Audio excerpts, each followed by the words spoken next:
Class 10th में और 2026 board का पेपर देने वाले उनके बोर्ड सबसे ज्यादा इंपॉर्टेंट है मेरे प्यारों। तो आज मैं आप लोगों को सामाजिक विज्ञान का एक वायरल पेपर बताने वाला हूं। अगर इस वायरल पेपर को आप तैयार कर लेते हो तो मेरे प्यारों को सामाजिक विज्ञान में आप लोगों का 70 में 70 नंबर बिल्कुल आप लोगों का फिक्स हो जाएगा। तो पूरा सोल्यूशन बताने वाला इस वीडियो को पूरा देखिएगा। इस पेपर को सॉल्व जरूर से जरूर करके जाइएगा। कोड है 825 IJ कोड है मेरे प्यारों। जितना पेपर आप लोगों के लिए मैं करा रहा हूं सारे पेपर को अगर आप तैयार कर लेते हो मेरे प्यारों तो आप लोगों का 70 में 70 नंबर बिल्कुल आप लोगों का सामाजिक विज्ञान में क्लियर हो जाएगा। यहां से पेपर आप लोगों का स्टार्ट है। सबसे पहले आएगा खंड अ और खंड अ में रहेंगे बहुविकल्पीय प्रश्न। देखिए पहला प्रश्न क्या बोला है। पहला प्रश्न इसने कहा है कि निम्नलिखित में से किसने एक गुप्त संगठन यंग इटली बनाया था। चारों ऑप्शनों से बताना था आप लोगों को कि कौन ऐसा है जो गुप्त संगठन यंग इटली बनाया था। एक नंबर के लिए प्रश्न है। चार ऑप्शन आपके पास दिए गए हैं। इसका राइट आंसर होगा मेरे प्यारों जोसेफ मेसनी। वो कौन था? जोसेफ मेसनी था जो कि एक गुप्त संगठन यंग इटली बनाया था। इसके बाद दूसरा क्वेश्चन देखिए क्या है। दूसरा क्वेश्चन है कि कार्न लॉ से संबंधित देश है। एक नंबर के लिए प्रश्न है। तो कार्न लॉ से संबंधित देश इन चारों ऑप्शन में से कौन है मेरे प्यारों? ब्रिटेन। कौन है? ब्रिटेन है। डी वाला ऑप्शन जो होगा बिल्कुल राइट आंसर हो जाएगा। आगे बढ़ते हैं। अगला प्रश्न तीसरा देखिए क्या है। कह रहा है कि नेपोलियन बोनापार्ट की पराजय कब हुई थी। एक नंबर के लिए प्रश्न है कि नेपोलियन बोनापार्ट की पराजय कब हुआ था, किस सन में हुआ था मेरे प्यारों? ये क्वेश्चन पूछा है। तो सन 1815 ईस्वी में हुआ था।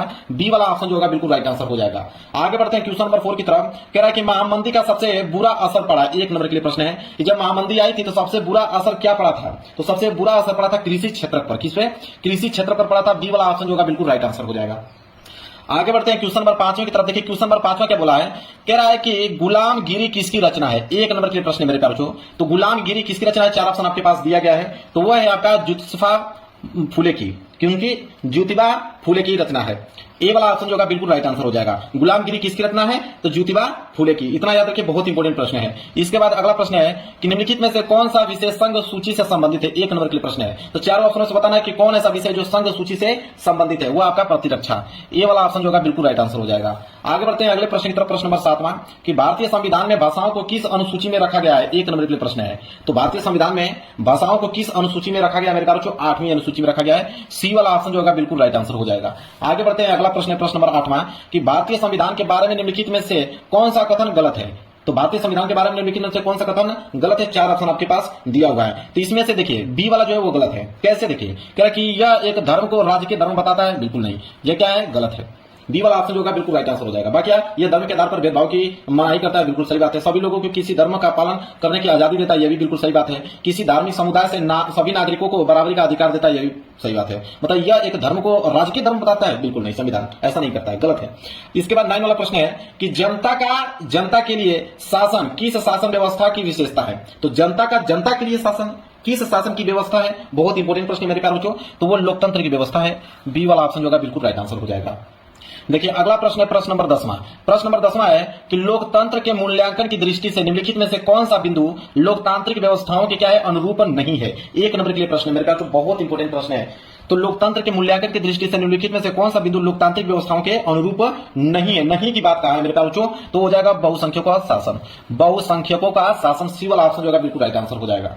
इसके बाद अगला प्रश्न है क्वेश्चन नंबर 11 क्या है। देखिए कि उत्पत्ति के आधार पर संसाधनों का निम्नलिखित में से कौन सा वर्गीकरण सही है। तो उत्पत्ति के आधार पर संसाधनों का निम्नलिखित में से कौन सा वर्गीकरण सही है, यह बताइए। बहुत इंपॉर्टेंट है। तो हो जाएगा जैव और अजैव दोनों। सी वाला ऑप्शन जो होगा बिल्कुल राइट आंसर हो जाएगा। ये भी प्रश्न 1 नंबर के लिए था। आगे बढ़ते हैं प्रश्न नंबर 12 कि प्रथम अंतर्राष्ट्रीय पृथ्वी सम्मेलन किस नगर में आयोजित किया गया था। 1 नंबर के लिए प्रश्न है। तो प्रथम अंतर्राष्ट्रीय पृथ्वी सम्मेलन किस नगर में आयोजित किया गया था, उस नगर का नाम बताना है। तो कहां पे? रियो डी जेनेरो में। रियो डी जेनेरो में। बी वाला ऑप्शन जो होगा बिल्कुल राइट आंसर हो जाएगा। आगे बढ़ चलते हैं। अगला प्रश्न है प्रश्न नंबर 13 कि खरीफ की फसलों के बोए जाने का समय है। 1 नंबर के लिए प्रश्न बहुत ज्यादा इंपॉर्टेंट है। तो जून से जुलाई, जून से लेकर जुलाई तक खरीफ की फसलों के बोए जाने का समय है। ए वाला ऑप्शन जो होगा बिल्कुल राइट आंसर हो जाएगा। आगे बढ़ते हैं। अगला प्रश्न देखिए क्या है। अगला है कि निम्नलिखित में से कौन सा ऊर्जा खनिज है। 1 नंबर के लिए प्रश्न है। मतलब चारों ऑप्शन से बताना कौन सा ऊर्जा जो है वो क्या है? खनिज है। तो आपका प्राकृतिक गैस। प्राकृतिक गैस क्या है? खनिज है। खनिज के अंतर्गत आते हैं। सी वाला ऑप्शन जो होगा बिल्कुल राइट आंसर हो जाएगा। अगला प्रश्न देखिए प्रश्न नंबर 15 क्या है। कृषि आधारित उद्योग का उदाहरण है। 1 नंबर के लिए प्रश्न है। तो कृषि आधारित उद्योग का उदाहरण चारों ऑप्शनों में से कौन है? तो है आपका सूती वस्त्र उद्योग। बी वाला ऑप्शन जो होगा बिल्कुल राइट आंसर हो जाएगा। 16वां प्रश्न है कि भारतीय रेल में रेल प्रखंडों की कुल संख्या है। तो भारतीय रेल में रेल प्रखंडों की टोटल संख्या कितनी मेरे प्यारों? टोटल संख्या है 18। बी वाला ऑप्शन जो होगा बिल्कुल राइट आंसर हो जाएगा। आगे बढ़ते हैं प्रश्न नंबर 17 की तरफ। कह रहा है सूचना एवं संचार प्रौद्योगिकी का आर्थिक जो क्षेत्रक है वो कौन सा है। 1 नंबर के लिए प्रश्न है। सूचना एवं संचार प्रौद्योगिकी का आर्थिक क्षेत्र पूछा है मेरे प्यारे बच्चों, तो आपका तृतीय क्षेत्र है, सी वाला ऑप्शन जो है बिल्कुल राइट आंसर हो जाएगा। वहीं आगे बढ़ते हैं क्वेश्चन नंबर 18 की तरफ। उपभोक्ता सुरक्षा अधिनियम किस वर्ष पारित हुआ था, एक नंबर के लिए प्रश्न है। तो उपभोक्ता सुरक्षा अधिनियम जो है किस वर्ष पारित हुआ था, तो सन वर्ष 1986 में दिया है, बिल्कुल बी वाला ऑप्शन जो है बिल्कुल राइट आंसर हो जाएगा। आगे बढ़ चलते हैं प्रश्न नंबर 19 की तरफ। कह रहा है कि किसी देश का विकास आधारित होता है, एक नंबर के लिए प्रश्न है। तो किसी देश का जो विकास होता है किस पर आधारित होता है, तो देखिए प्रति व्यक्ति आय पर भी आधारित है, औसत साक्षरता दर पर भी, लोगों की स्वास्थ्य स्थिति पर, मतलब ये सभी। डी वाला ऑप्शन जो होगा बिल्कुल राइट आंसर हो जाएगा। 20वां प्रश्न देखिए क्या है, मनरेगा कार्यक्रम किस वर्ष प्रारंभ हुआ, एक नंबर के लिए प्रश्न है। तो मनरेगा कार्यक्रम किस वर्ष प्रारंभ हुआ था मेरे प्यारे बच्चों, तो इसका राइट आंसर हो जाएगा सन 2005 में, वर्ष 2005 में, सी वाला ऑप्शन जो होगा बिल्कुल राइट आंसर हो जाएगा। तो ये आपका मेरे प्यारे बच्चों ऑब्जेक्टिव क्वेश्चन था, 20 के 20 ऑब्जेक्टिव क्वेश्चन मैंने यहाँ पे बता दिया। यहां से स्टार्ट हो रहा है आप लोगों का खंड ब। खंड ब में सबसे पहले वर्णनात्मक फर्स्ट आएगा। वर्णनात्मक फर्स्ट में इतिहास और भूगोल से क्वेश्चन रहेंगे, ठीक है। इसके बाद वर्णनात्मक सेकंड में आपके नागरिक शास्त्र और अर्थशास्त्र के प्रश्न रहेंगे। तो देखिए प्रश्न नंबर 20वां के बाद आएगा 21वां। कह रहा है कि प्रथम विश्व युद्ध के समय भारत का औद्योगिक उत्पादन क्यों बढ़ा, 4 नंबर के लिए प्रश्न है, बहुत प्रश्न ज्यादा इंपॉर्टेंट है मेरे प्यारे बच्चों। कह रहा है कि प्रथम विश्व युद्ध जब हुआ था तो उस समय भारत का औद्योगिक उत्पादन क्यों बढ़ा। इसके बाद कह रहा है कि अगर प्रश्न नहीं करना चाहते हो तो कोई दिक्कत नहीं, अथवा करके दिया है कि जी 77 देशों से आप क्या समझते हैं, ये भी प्रश्न बहुत ही ज्यादा इंपॉर्टेंट है। तो 4 नंबर के लिए भी प्रश्न है, दोनों में से कोई एक ही प्रश्न आपको एग्जाम में करना, इतना याद रखिएगा, दोनों ही इंपॉर्टेंट है। क्वेश्चन नंबर 12 देखिए क्या है, लोकतंत्र शासन की अन्य व्यवस्थाओं से बेहतर है, स्पष्ट कीजिए। कह रहा है कि जो लोकतंत्र शासन होता है वो अन्य व्यवस्थाओं से कैसे बेहतर होता है, उसको आपको डिटेल में बताना है, स्पष्ट करना है। 4 नंबर के लिए प्रश्न है। अगर ये प्रश्न नहीं करना चाहते हो तो अथवा करके दिया है कि लोकतंत्र किस प्रकार उत्तरदायी, जिम्मेवार और वैध सरकार का गठन करता है, ये भी 4 नंबर का लिए ही है। तो दोनों में से कोई एक आप कर लीजिएगा, जो भी आपको याद होगा। क्वेश्चन नंबर 23 देखिए क्या है, वैश्वीकरण से आप क्या समझते हैं, भारतीय उद्योगों पर इसके प्रभाव का उल्लेख कीजिए। ये प्रश्न बहुत ज्यादा इंपॉर्टेंट है, वैश्वीकरण। तो वैश्वीकरण से आप क्या समझते हैं और भारतीय उद्योगों पर इसके प्रभाव भी आपको बताने हैं। अगर ये प्रश्न नहीं आता देखिए, ये भी प्रश्न 4 नंबर के लिए। प्रश्न नहीं अगर आपको आता है तो अथवा करके प्रश्न दिया है कि भारत में रेल परिवहन के विकास पर प्रकाश डालिए, 4 नंबर के लिए भी प्रश्न है। तो दोनों में से कोई एक करोगे, 4 नंबर आपको दिया जाएगा। अब आएगा क्वेश्चन नंबर 24 कि मृदा अपरदन को रोकने के कोई 2 उपाय सुझाइए, 4 नंबर मिलेगा। 2 नंबर तो मृदा अपरदन पे मिलेगा, 2 नंबर उसके रोकने के उपाय पे मिलेगा, तो 4 नंबर मिल जाएगा। अगर ये प्रश्न नहीं करना चाहते हो तो अथवा करके प्रश्न दिया है कि चतुर्थक क्षेत्रक अन्य क्षेत्रकों से कैसे अलग है, 2 उदाहरणों सहित इनकी क्या करना है, आपको व्याख्या करना है। ये भी प्रश्न बहुत ज्यादा इंपॉर्टेंट है, ये भी 4 नंबर के लिए प्रश्न है। तो दोनों में से कोई प्रश्न कर लीजिएगा। अब है आप लोगों का वर्णनात्मक दूसरा, वर्णनात्मक जिसमें बोला कि निम्नलिखित प्रश्नों के उत्तर लगभग 150 शब्दों में दीजिए। तो 150 शब्दों में मेरे ख्याल से देना है इसका उत्तर।